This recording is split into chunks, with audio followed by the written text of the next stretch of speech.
Bit smaller.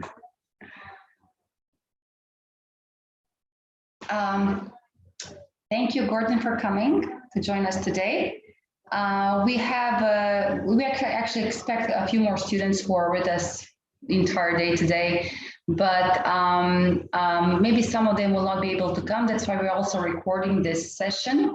We'll send them the recording link as well, so they can review it later on. And we also send all other registered students. Thank you, Gordon, for coming to join us today.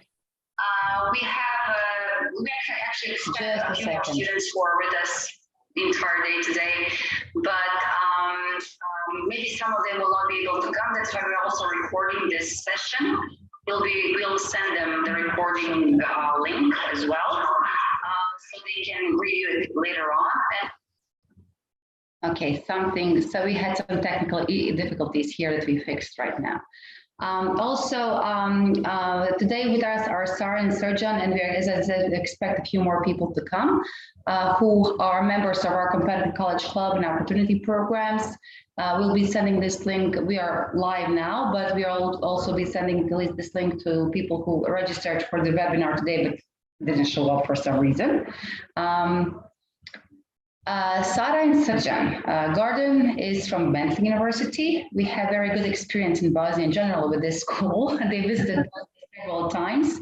Very interested in actually, getting to know students from Bosnia. And I'm very sorry, actually, Anita isn't here because she's interested in this business. Yeah. I'm just gonna text her now for her to not to forget to come. Something we'll talk about now, something that is very important, and that's recommenders and recommendation letters. That's something that our students kind of struggle with, but hopefully with the help of you, of Gordon, that is something that we'll be able to overcome. So please. Wonderful. Well, thank you so much for having me here. Here at Bentley University, we love our students from Bosnia, and so, we're always excited to work with Education USA specifically. It's such an amazing organization, and so we're really thrilled to be here to be able to talk a little bit about the importance of recommenders and how they can play a big part in your application. So hopefully some of the tips I'm going to give you today will be helpful and that you can use to really help improve your application to graduate schools in general. We are a business school here at Bentley University, but again, a lot of the tips and suggestions that I'm going to give you today can really honestly be applied to any graduate level program as you're looking at applying to schools here in the United States. So I'll go ahead and get started. So as we go through today's session, I have a lot of experience in this area. Again, my name is Gordon. I did earn my MBA here at Bentley University. I have been working here in the graduate admissions office now close to 8 years, but I've been in higher education for close to 20 years. So I have some pretty in-depth knowledge about all of these areas. So I'm hopeful today that I can share some of these insider tips with you. And also, if you have any questions later on, please feel free to email me, gberridge@bentley.edu, or you can find us at our website, bentley.edu/graduate. So the agenda today, what I want to do is I want to go over some tips that I can give you that will help you before you start your application. We're going to talk about choosing the right recommendation. I'm going to talk a little bit about my university as well. Then I'm going to make sure that we go over some questions, and I'll also give you some information about how to contact me if you have any questions about the university, just about applications in general, whether or not you're interested in Bentley University. I'm truly happy to help. So a couple of tips before you apply. So one of the things that I want you to do is, and to be honest, you're kind of already doing it already, and it's doing your research. It's attending events like this. It's working with great organizations like Education USA to really start looking into different types of universities and programs that are going to be the right fit for you. And so the first thing you want to do is, after you start kind of looking at and starting to get a feel of where you want to, what kind of program you want to get into, what type of university you want to get into, the next thing you do is, once you kind of pare it down to a handful of universities, reach out to those universities. You're going to want to be able to contact those universities, talk with the graduate admissions officers. Also, See if you can ask to speak with professors, alumni, maybe some current students. I know a lot of universities, Bentley included, we do have ambassadors, which are current students who are available and work with students who are interested in the university that can answer questions, talk about their experiences. And then also, if you're able, attend events like this. Make sure you go online. Pretty soon, hopefully, we'll be able to be in person again. I would love to come to Bosnia and meet you face to face, sit down, have some conversations about what you're interested in, share some information about applying to graduate schools, and see what we can do to help. Now, one of the things that I want to do is give you a couple of insider tips, and I'll do this throughout today's presentation. And again, these are things that I hope I can impart to you to, again, help you not only by choosing the right type of recommenders, but also by helping you improve your overall application. And so one of the things that I want to do is when you are doing this research, when you're reaching out to universities and graduate admissions offices, you want to make sure that all of the interactions, all of the emails that you do with that institution, you want to make sure that you are making sure that you are keeping them all as professional as possible. You want to make sure your spelling is correct. You want to make sure that you're interacting with them professionally, that you're kind, that you're patient with them. Because all of these things that you're doing, I want you to imagine that all of these interactions are part of the application. Because more times than not, some of those people that you're talking to, they may be on the review committee or have influence or be talking to people who are on that admissions committee. And these people can really help or maybe even hurt your application. So what I mean by that is, if you have a great positive interaction, somebody like myself, you know, when I'm on the admissions committee, I might say, oh my goodness, I had such a great conversation with Gordon. He was so professional, he was so kind, he was so thoughtful, he asked really great questions. I could tell he did his research. Or on the other side of that, they might say, wow, you know, I had some interaction with Gordon. His emails weren't really well written. They weren't very professional, you know, or he was rude or he wasn't very nice. And that are things that may stop or hold up your application. So again, keep all of your emails, all of your interactions on a professional and an appropriate level when you're talking to anybody from the graduate admissions office or anybody from the institution for that matter. So let's get into choosing the right recommender. So this is a pretty typical application process for a lot of graduate schools. So first things first, there's going to be an application fee. So there's going to be essays, you're going to have a resume or CV, there's transcripts that you're going to need to provide. You have your letters of recommendation. You have an interview for a lot of applicants as well. And then you sometimes might have GMAT or GRE scores you have to submit, or English as a second language assessments like a TOEFL or an IELTS or even a Duolingo, which some universities are now accepting as well.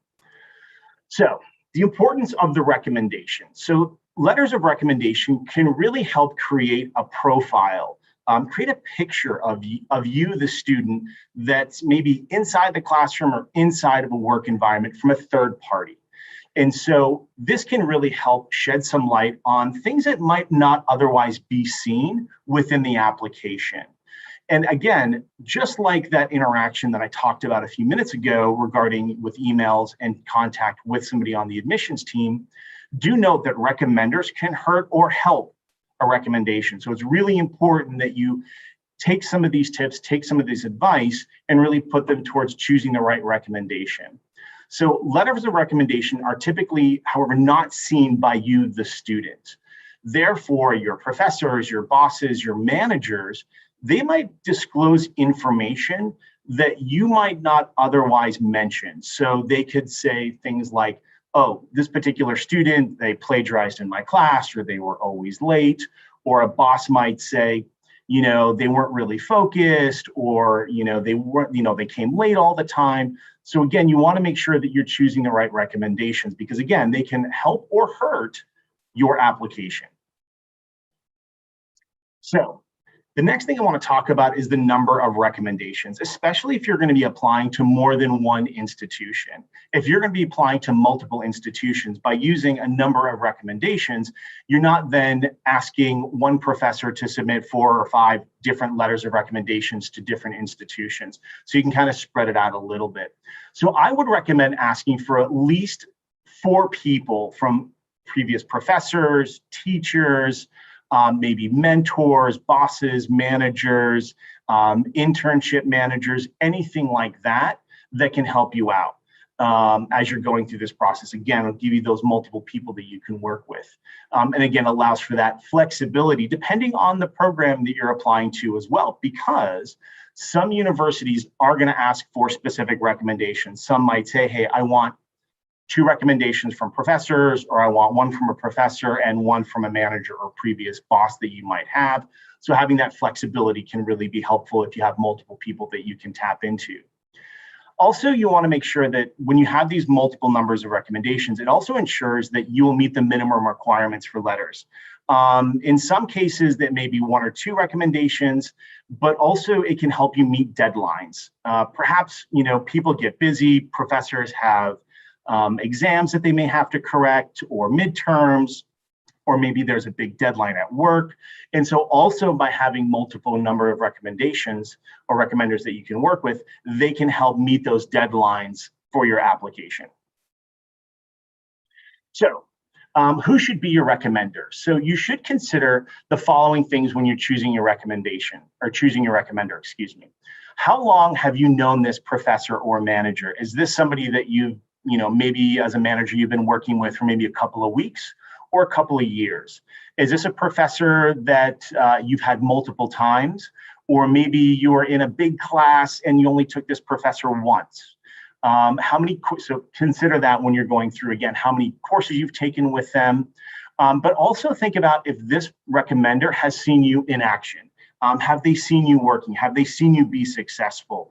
If you're going to choose a professor, make sure that you got an A in their class. Or if you're choosing a manager or a boss, or even maybe a coworker, make sure you maybe worked on a really successful project with them so that they can talk about those things.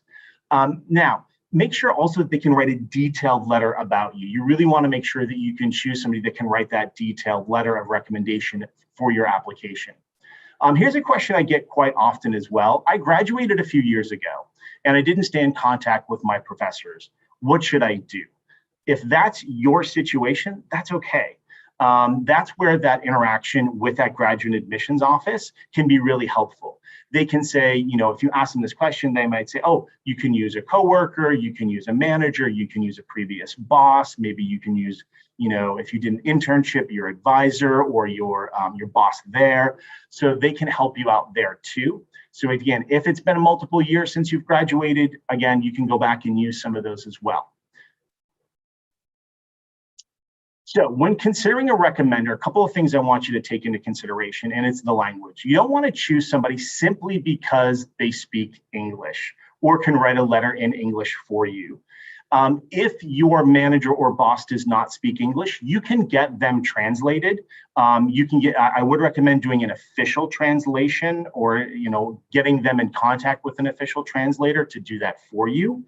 Sometimes you can reach out. I'm not sure if the Education USA office there has those types of services, but if not, maybe they could even recommend them for you as well. Oh, they're saying they do. There, perfect, there you go. The other thing I want you to do when considering a recommender is their title or position. Be careful with this. You don't want to choose somebody simply because they're the CEO of your company or they're the vice president or something like that. They have a big fancy title. Again, you want to choose people that, again, have seen you in action, that can write that and speak to those details about how amazing you are as an employer or as a boss or as a student or something along those lines.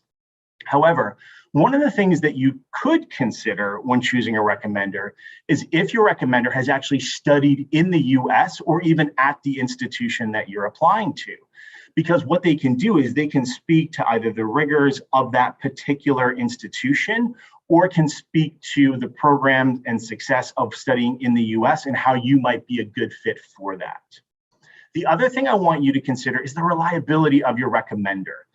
These recommendations, they're probably more likely going to need to be uploaded to your application directly from the recommender. So you want to consider this. Are they the type of person that may ignore an email? Again, are they the type of person that during this time they may be really busy? So you want to take that into consideration as well and make sure that they're not going to ignore it or forget about it or do it in kind of a rushed or hurried manner. So take that into consideration as well. So the timeline. So you want to make sure you give your recommender at least a month or at least 3 weeks to write that letter and submit it. You want to make sure they're going to take their time. Also, through that process, send gentle reminders to your recommender when their deadline approaches. Again, consider how busy this professor may be. Will they be writing letters of recommendation for other students? The time of year that you're asking for the recommendation, is it at the beginning or the end of a semester? Also, when it comes to the timeline, make sure that you as the student, your deadline should not be the deadline of your recommender. You want to allow for possible emergencies or delays. So, for example, if your application is due on January 15th, the recommendation deadline should not be January 15th. Give them January 1st to upload theirs. Because once again, if something comes up and they can't write it or an emergency, then you can go to somebody else and that way give them enough time to do it as well. To again, give you time because you don't want to be rushing to submit your application and you don't want your recommender to be doing that same thing as well.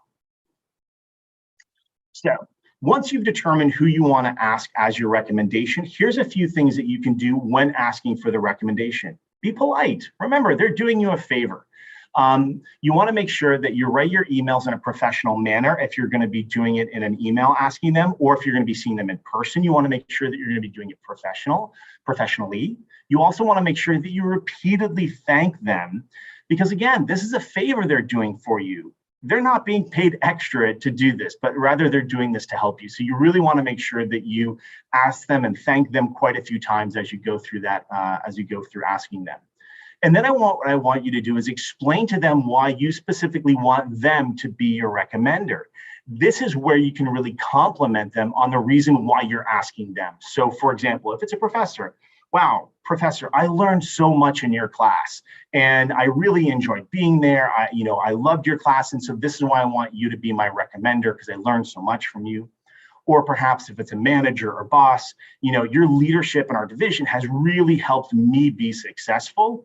And I really would like you to be my recommendation for graduate school. So use as an opportunity to really compliment them and explain to them why you want them as your recommender.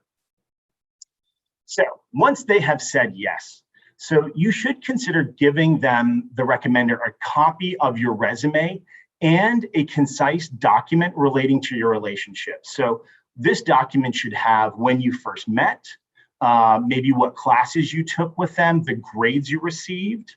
Also you should make sure you let them know what university or universities you're applying to. Let them know what your major of interest is, if it's an academic interest or a passion, and your future goals of why you're choosing this particular program or school. And then also tell them why you're applying to school in the United States. And so these are all things that can be really helpful. One of the things I want you to stay away from, do not write the recommendation letter for them. I have seen this before where you may have a boss or a manager or even a professor who's super busy and they might say, hey, you know what? Just write the recommendation letter for me and then I'll just put my name on it. I know that they're trying to help you out by just telling you to do it and then they'll just sign it. But honestly, you do not want to do that. Make sure that they are writing the letter for you. But again, you can give them all these details that will make it easier for them. Next, help them with those details, and here's some examples. So again, when you're talking about this, what strengths, passions, or quality students would like the recommender to highlight? I'd really love if you could include my interest in or my passion for numbers and business as I'm applying for programs specifically in business analytics. Remind them of special projects or memories from class that were significant to you, the student. I learned so much from your class and I was hoping you could provide me with a recommendation for an MBA I'm applying to. One of my favorite projects from your courses that I took with you was explain the project. And again, you're going to want to provide those specific dates. Professor, I was in your Economics 101 class in the fall of 2019, where I got an A-. Again, really helped them, in writing the letter so they don't have to go back and look up all of those details for you. Again, you're trying to make this as easy for them as possible.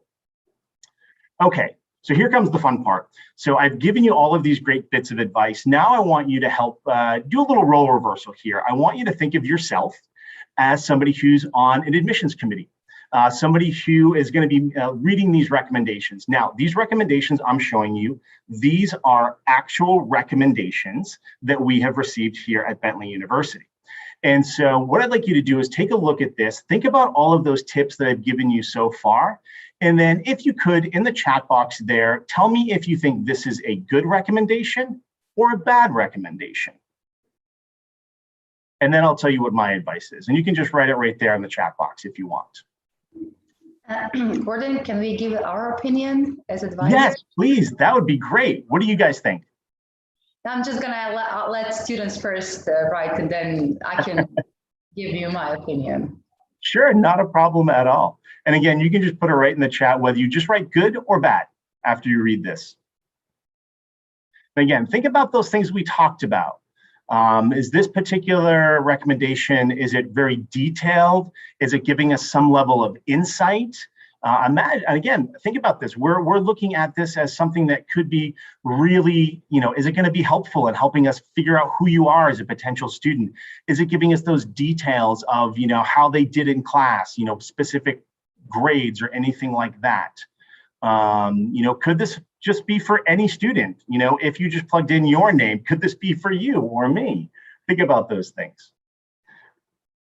All right, we had somebody here. I believe it's bad. All right, very nice. Thank you for that. Anybody else? What do you guys think? Go ahead and give me your opinion if you think this is good or bad. Yeah. Yeah, I started to type. It is so generic that it could be written about anybody here, and we sincerely dislike it as Education USA team. Exactly. You're so correct. Absolutely. All of you are 100% correct. This is not a great recommendation. There's no details. There's no insight into who you are as a prospective student at the graduate school level. So this is not a very good recommendation letter. This was very generic. This did nothing for us as an admissions committee. So thank you. All right, let's go on to the next one here. So, okay, this is a recommendation form. So some institutions and universities have forms that they're going to have your recommender fill out. So this is a form that was filled out. Now, again, take a look at this. And you probably don't even have to read it if you think this is a good or a bad recommendation. And again, you can write it right there in the chat box, whether you think good or bad. And I see some coming in now. Again, think about some of those details. Could this be for anybody? Who's it from? Is it from a manager? Is it from a professor? Who's it from? You can see right there. I've known this applicant for 1 year. They're my friend. Well, I would hope your friend would think you're a good applicant for a graduate school. But again, there's no detail here. There's nothing that really says any insider information. And then it's coming from a friend. As I really hope that your friends think that you're a good, possible candidate for graduate school level. But from an admissions committee, this does nothing for us. This is actually a really bad recommendation. And something as simple as this could really hurt, because what I'm asking myself is, so you couldn't ask a professor, you couldn't ask a manager, you couldn't ask a boss, or you couldn't ask somebody else. You have to be a friend. That's just a little bit of a red flag for us. All right, let's go on to the next one here. So why is this a good or a bad recommendation? And I did a little highlight there as well to help you, because this is a little lengthy. And then, by the way, this is the same form. This is one question that somebody wrote out. And so if you think this is a good or a bad recommendation, you can just go ahead and put it there in the chat. Again, you don't have to read the whole thing. You could probably just read that highlight that I did there.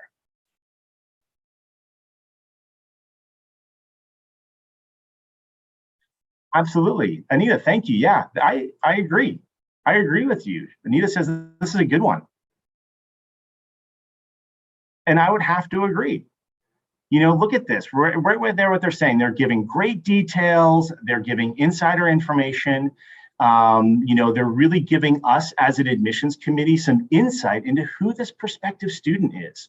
And so this for us is a great recommendation. And you know what? This person probably wrote them that detailed letter, talking about their experience with them as a potential applicant. All right, let's go on to the next one. Okay, what do we think here? Good or bad? Is this a good recommendation or a bad recommendation? And again, think about some of those details I gave you earlier. And again, I did do a little highlight here, good or bad.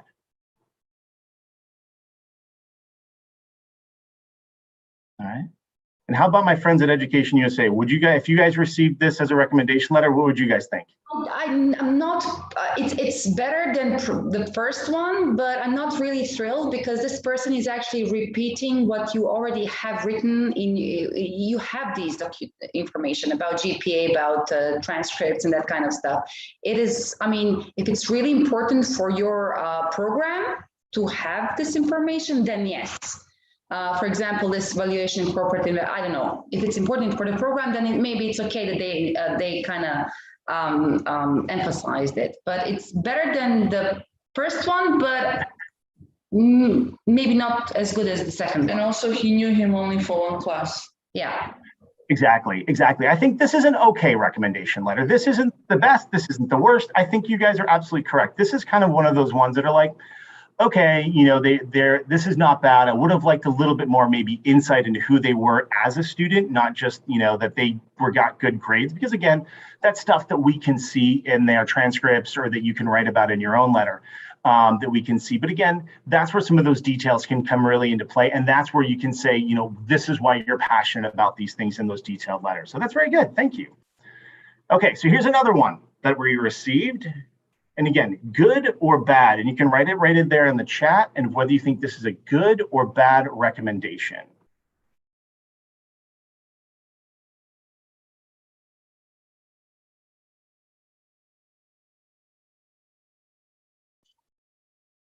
And again, think about some of the things that I talked about when I gave those tips about different things that are important for a recommendation. You know, thinking about, you know, I'll give you a little tip, you know, do they know anything about this institution? Do they know anything about studying in the United States?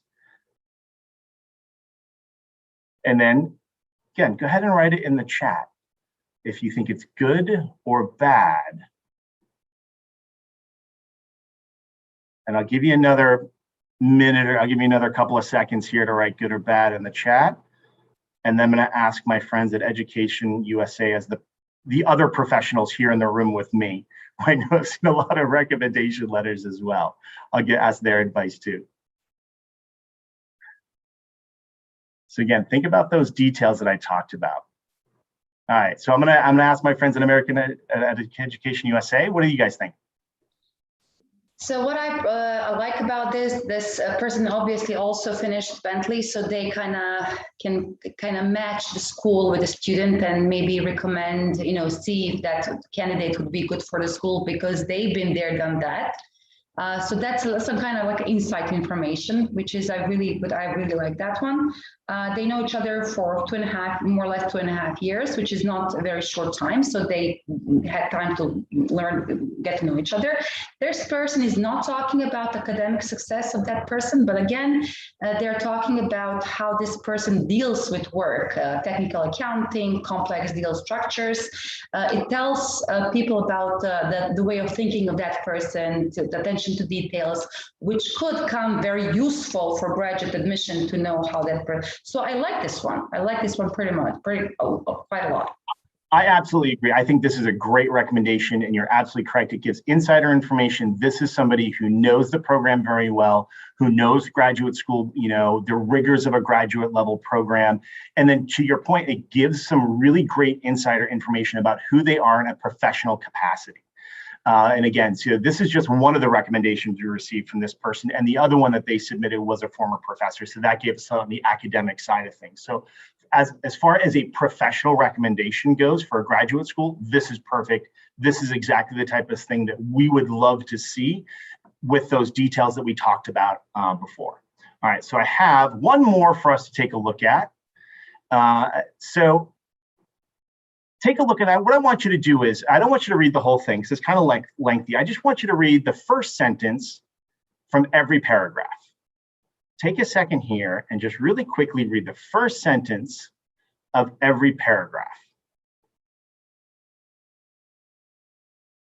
And as you're doing that, I'm going to tell you when I first saw this recommendation letter, I was like, wow, it gives great insight. As a professional recommendation letter, this is really good. I was really excited to see this recommendation letter.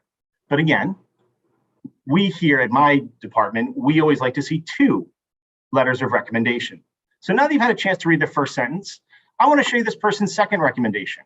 Go ahead and read the first sentence from their second recommendation that we received. Uh-oh, are we seeing something kind of similar? Are we getting what we call here deja vu? Yeah, the student probably wrote it themselves and just had them sign it. Exactly. And this is exactly what happened. And this is, so remember I told you before, I said, do not, as much as I think that you would want to write that letter for somebody, do not do it. That's exactly what happened here. Is what I'm thinking is that they wrote it for them and then just submitted it, because we got this from the director of digital marketing and the vice president of digital analytics and product development, 2 totally different people. It is the exact same letter, almost word for word, all the way through. And so I will say that this person was denied because this is a major red flag for us. And this is one of those things that can really hurt you. And so again, as much as I know that you're probably trying to help out your recommender by writing that letter for them, don't do it. This is just a prime example of just somebody who was trying to take the shortcut. And that for us as an admissions committee says, if you're going to take a shortcut on an application, that probably means that you're probably going to do the same thing in the graduate school program, and you're just not ready for the rigors of a program at the graduate school level as we go through. Yes. I do have a question. So this happens, you got this for the same person, but Correct. What happens if you get very similar, maybe not the same, but very similar letters written by the same person, by the same professor for 2 or 3 different students? So I have seen that. I will say I do know professors I've seen professors who kind of have a stock recommendation letter, kind of fill student's name in here. That's difficult. I mean, as much as I see it, I try not to, we as an admissions committee understand that might happen. I would hope that the professor would spend some time on that. And that's where, if you talk to the professor when you're asking them, maybe even mention to them, say, hey, do you use a stock letter, or do you write it out a little bit? And if you're worried about it, maybe ask the admissions committee if they have a form that the professor could fill out, or your recommender to fill out for them, because then they kind of have to, look and actually read the questions as they go through. Ideally, we don't like it because it's stock, and it's something similar to that one we received at the beginning. If we go back a little bit, let me skip back here. This first one that we looked at, this is from a professor. This is probably a fill in the student's name here, fill in a couple of details, and was just sent off. And so again, by talking to your recommender, asking them, saying, hey, these are some things that I really want to get into this school. Do you use a form letter? Do you write it out? Be honest and open with them. Or even if you think they might, maybe that's not the professor you want to use. And that's where you can have those 4 or 5 different people on your recommendation list where you can go to as well. But again, I know sometimes you can't, there are things sometimes you can't control as a student with recommendations. But again, by giving them those detailed letters, hopefully taking some of these suggestions, you can minimize that to the best degree that you can. And then if you're worried about it or anything like that, you can also reach out to the admissions committee and talk to them as well. And I've had students who've done that, and I'll say, you know what? Thank you for telling us. I really appreciate it. Why don't you submit a 3rd recommendation? And that's what the student did. And so, and again, we as an admissions committee, we're completely understanding, and I know a lot of my fellow colleagues at other institutions are as well. And I would rather have a student be honest with me and be open and let's submit a 3rd recommendation than just try to sneak by, because, again, that does nobody any good, and especially yourself as well. Is that helpful? Yes. Oh, good. So that's kind of my piece on recommendations. Hopefully that was some tips and some different things that you can use when looking at recommendations. I'd like to take just a couple of minutes, if you don't mind, and share a little bit about my university and who we are here at Bentley University. I am a graduate of this program as well. I often joke that not only do I serve the Kool-Aid, but I drink it too. I'm a big fan of Bentley. I work here and graduated from here. So Bentley University, we were established in 1917, so we're over 100 years, and we've been teaching business in that entire time. We're 11 miles or about 19 kilometers outside of Boston in a little city called Waltham. We have just under 1,300 graduate students here at the graduate school. We represent about 29 different states and territories. And we're right now, I will say this 40%, this 46% international students, this number did come from 2020, a little bit before COVID. So I will say we are a little bit less than that now. We're probably closer to 38% at this point, but that's just because a lot of students couldn't get into the country due to COVID, but we are very optimistic that as we start to open things up, they start to get a little bit better, that number of international students will go back up. We have about 58 different countries represented here at Bentley from all over the world. So we do have an MBA program here. Our MBA program, it's 5 foundation courses, 6 required courses, and then 4 concentrations. Our full-time MBA program can take anywhere from 1.5 to 2 years, depending on any waivers. Students can get waived out of foundation courses if you are a recent graduate from an accredited business school. We can potentially waive you from those foundation courses, which can shorten it. But if you didn't go to business school and you're still interested in earning your MBA, those 5 foundation courses can be really helpful. We do accept students from engineering backgrounds, arts and sciences backgrounds, and that's why we have those foundation courses. You can also differentiate yourself with a concentration in marketing, accountancy, finance, law and tax, leadership, business analytics, and information systems and technology.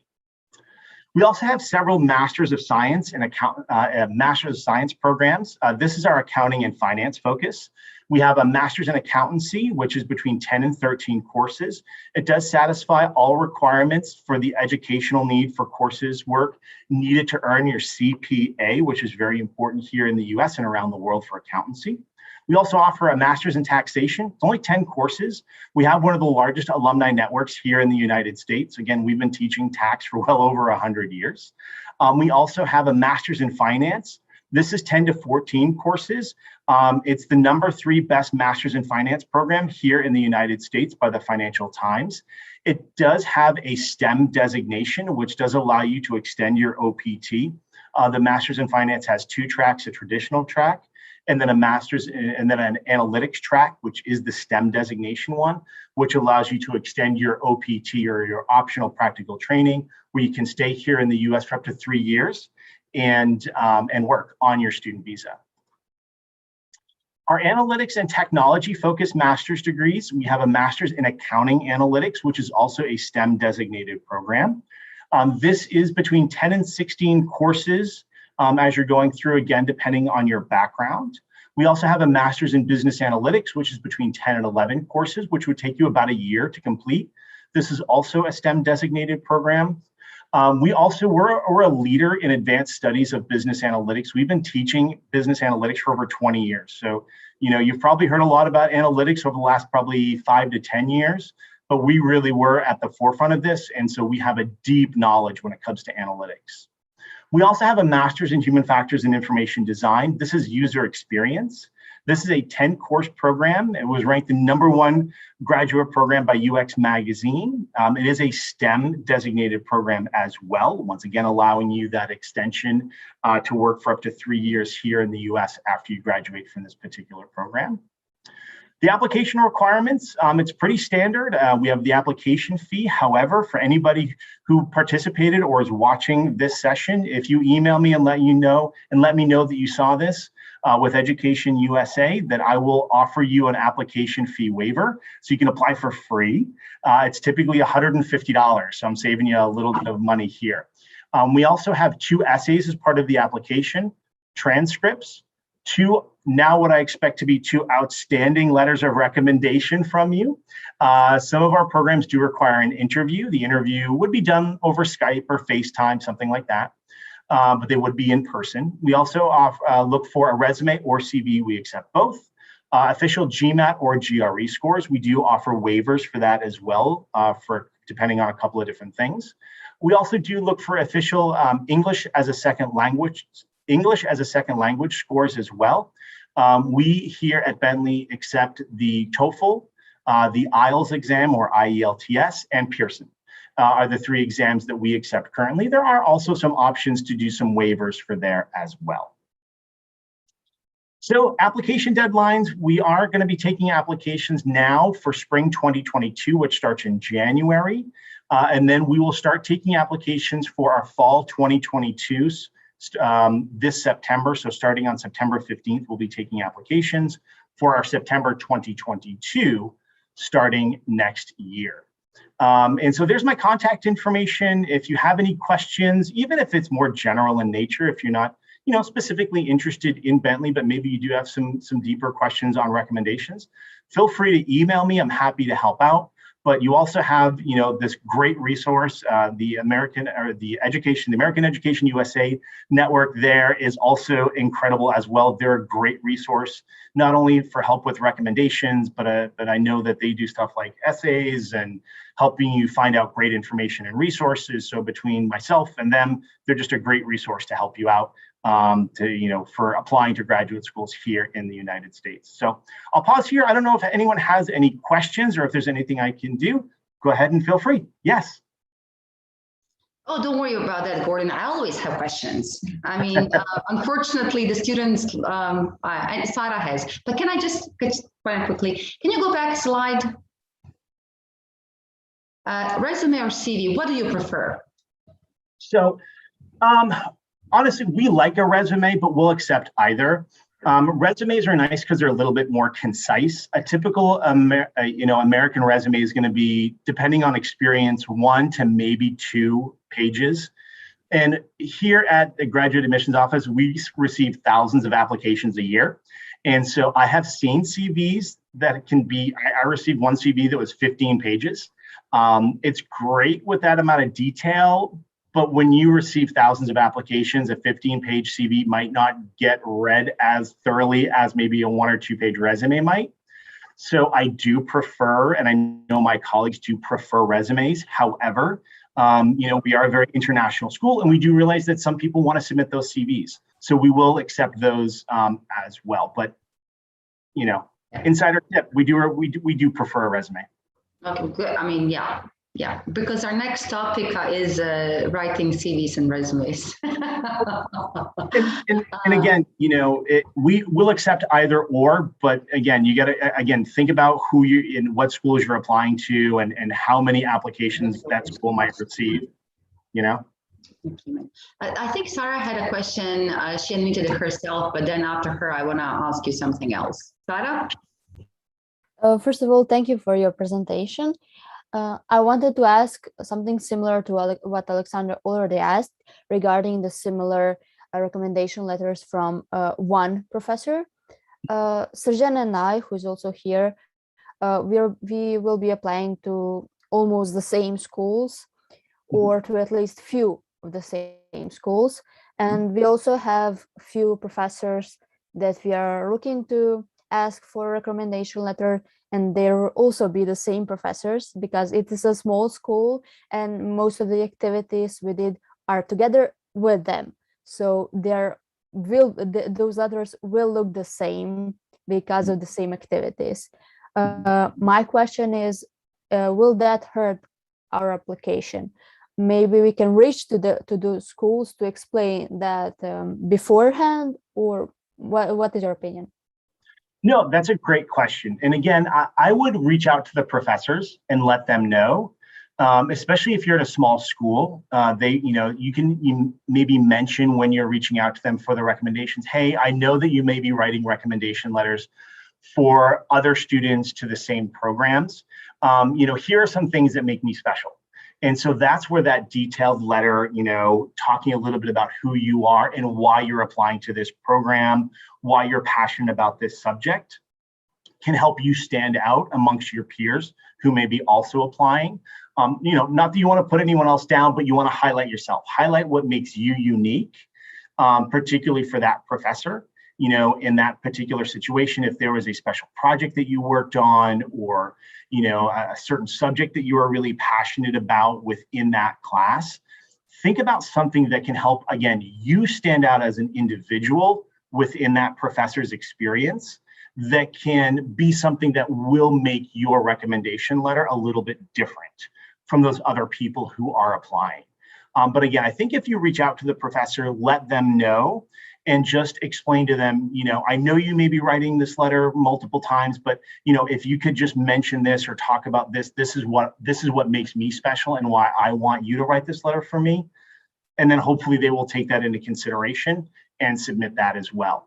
And again, you can also reach out to the institution and just say, hey, I know that you may be receiving multiple letters from this, but this is why I'm special, and just talk to them about it. Again, every admissions director that I've ever met with, and I've met a lot over the 20 years I've been doing this, they understand, we've been doing this a long time, and they're really open and honest, and we appreciate them when it comes from the student as well. Does that help answer your question, Sarah? Is that helpful, I hope? I think so. Okay. Well, if not, you can also email me directly, gberridge@bentley.edu, and I'd be happy to answer any additional questions that you have and help you out with that. Thank you a lot. Yeah. And we do have a student here, Anita, who is actually planning to apply to Master of Science in Finances. Oh, great. So, Well, Anita, you have some questions that are maybe not related to the presentation, but I mean, sure. As long as we are here, you can do it. Yeah, absolutely. I do, actually. Even in general.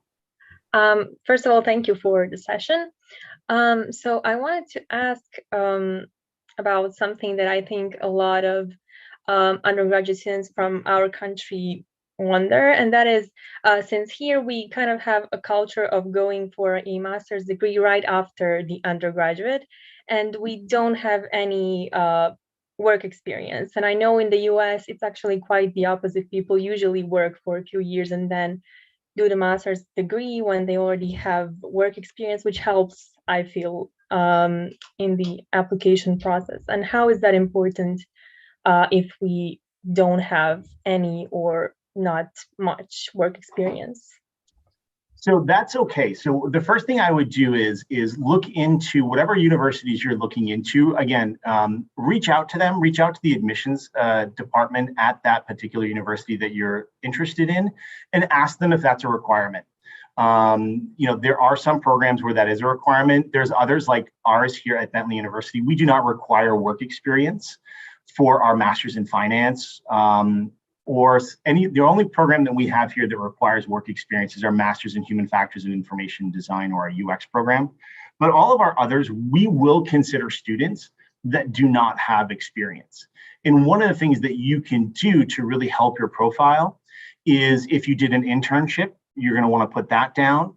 Or if not, look to choose some particular projects or presentations or experiences you had at your university that you could put down there as experience. So if there was a particular project you worked on, and maybe if there's a competition you were in, or if you were part of any organizations or clubs on campus, those types of things can also help you round out your profile a little bit and show your experiences outside of the classroom.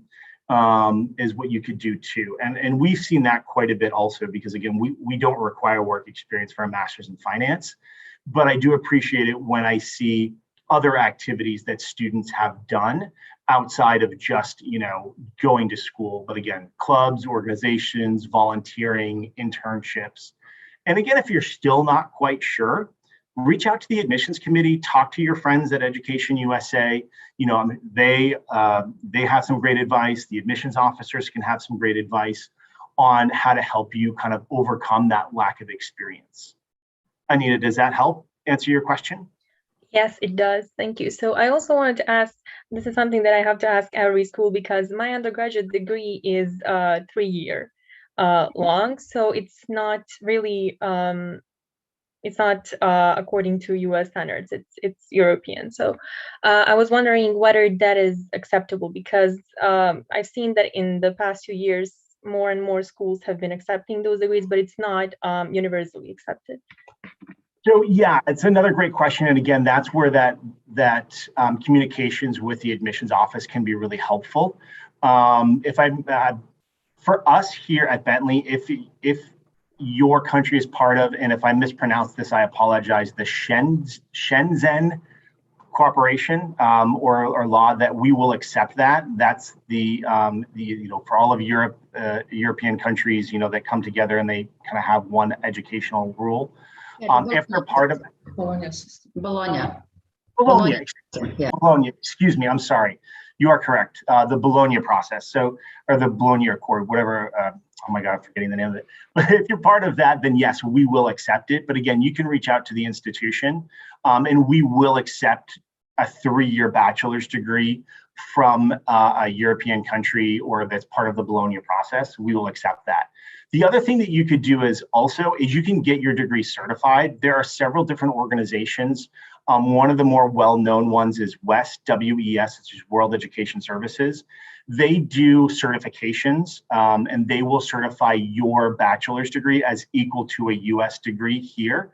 And almost every accredited institution that I know of here in the US will accept that as equal to a bachelor's degree if you have that certification from an organization like that. And again, there are a multitude of organizations that do that certification. And again, I'm sure Education USA can connect you with other organizations that might help you certify that. But again, reach out to the institution, ask them that question. And again, I would be surprised if they said no. Most institutions that I'm aware of do accept it if it's part of Bologna. A great question, and thank you for asking it. You're welcome. Thank you. And one last question that I have. So earlier today, we were discussing GRE, and I was saying how I was planning to do GMAT instead of GRE because I'm applying for finance. So I was wondering whether GRE or GMAT is preferred. Well, more precisely, whether GMAT is preferred over GRE, or it's actually really the same. Yeah, so I know for my institution, we accept either the GMAT or the GRE. However, I think you're making the safe bet. I think if you are applying to business schools, GMAT does tend to be a little bit more preferred at a lot of institutions, specifically business schools, for the GMAT. GRE is kind of more general for graduate school. It tends to be, however, I'm trying to think of any institutions I know that don't accept both. Again, if you reach out to the institutions that you're interested in and ask them, they'll be able to tell you. Again, I know my institution will accept either. We don't prefer one over the other. But I think if you're applying to business schools, taking the GMAT would be a safer bet. But again, before you spend the money and go ahead and take it, you could reach out to at least those, your top tier institutions and just say, hey, which ones do you accept? But again, I think GMAT would be your best bet if applying to business schools. Okay, thank you very much. Yeah, absolutely. Great question. Any other questions? And again, even general questions just about graduate school, I'm happy to answer those as well if you don't have any recommendation questions, or just, even questions on education here in the United States, I'm happy to answer that too.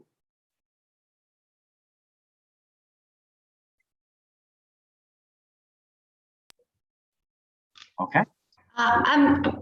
Me again, who's gonna, yeah, I was just wondering maybe about financial aid. How, you go through the admissions process. Who does the financial aid allocation in your school? Sure, absolutely. So in our institution, we do have a financial aid department. However, I think what a lot of students think about financial aid, the first thing that comes to their mind is scholarships, which I think is incredibly important. And so I know for our institution, our scholarships are merit-based, which means they're not need-based. So it's we look at the overall quality of your application. So all of those things that I mentioned a few minutes ago, the GMAT, your resume or CV, your transcripts, your interviews, all of those things that you submit as part of your application, we take that into consideration for scholarships. And at the grad school level, a lot of schools do that as well. It's merit based on the quality of your application. Some institutions do offer financial assistance. It does tend to be for US citizens. However, there are institutions that do offer some for international students as well. It more tends to be in the form of grants or scholarships for international students. However, there are some, like we work with 2 different agencies here that will help with students getting loans when applying for graduate school here. So I mean, for us, that's how we do it. The scholarships go through graduate admissions, and then anything in addition to that would go through our financial aid office as well. And so I know we're coming up. We have a couple more minutes left. If anyone else has any other questions about anything else. I have a question, one more, Sure. Regarding the whole application and the selection. In my opinion, almost all the candidates that the school gets are pretty much good. And how do you select those that stand out? What is that in a student that stands out? And also there's discussion if the school is looking for a well-rounded person or a well-rounded class. So what is it that the school is looking for? Yeah, that's a great question. And so, so I think, when thinking about how to make yourself stand out, there's a couple of ways that you can do that. One of the things that I think always stands out for me is a really well-written essay, because this is your opportunity to really advocate for yourself and really be able to talk about who you are as an applicant. So I love a great essay or a really strong interview. If you're going into an interview, or even if you're writing an essay, some of the things that I like to see that can help you stand out is I like to see that you've done your research on the institution, maybe mentioning why you're applying, to Bentley University, for example, why you're passionate about doing this particular subject or studying in this particular area, what you hope to do afterwards. Those types of things can really help you stand out as you go through the process. If they don't do the interview, and you interview really well, maybe, you can request an interview.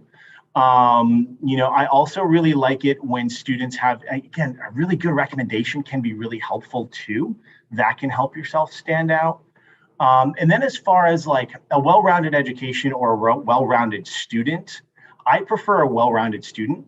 I often say we're more than just grades. I know that there are some institutions who really do favor strong grades, and we do as well. We want to see that you're a strong academic student, but we are so much more than just an A, B, C, D, however your grades are. So if you're able to really give us, who you are as a person, why this is important to you, that you can show who you are and why you want to do this program, show what makes you special and what you can bring to the program, what you can add to the institution. Those things can be really, really helpful. So I would say, do your research, know why you want to do the program, explain what you want to do afterwards, and then also talk about what you can bring into that particular program or into that particular university. Those are the things that can help you stand out. And that, for me, gives you an opportunity to be more of a well-rounded applicant instead of just saying, hey, I got straight A's and I have a 4.0. Because again, we are so much more than that, especially at the grad school level. Is that helpful? Yes, thank you. Good, I'm glad. Thank you so much for those questions. I really appreciate it. Any other questions before we wrap up? No? Okay. Again, I'm speaking while being muted. I think this is it. We will be sending this link to other people who registered, but I'm very actually glad that our competitive college club and our students were here today, because they were our main focus group today anyhow. Good. Gordon, thank you so much. If you don't mind, I will highly recommend this session with you on this topic to other advisor centers in the region. It was amazing. Thank you very much. I'm so glad you enjoyed it. No, this is truly my pleasure. You know, I'm such a big fan of all of the work that all of the Education USA offices do there and all around the world. So I'm happy to help out. I think it's so incredibly important. You know what you guys do there, and then and being able to help these students out. We get great applicants. I can always tell.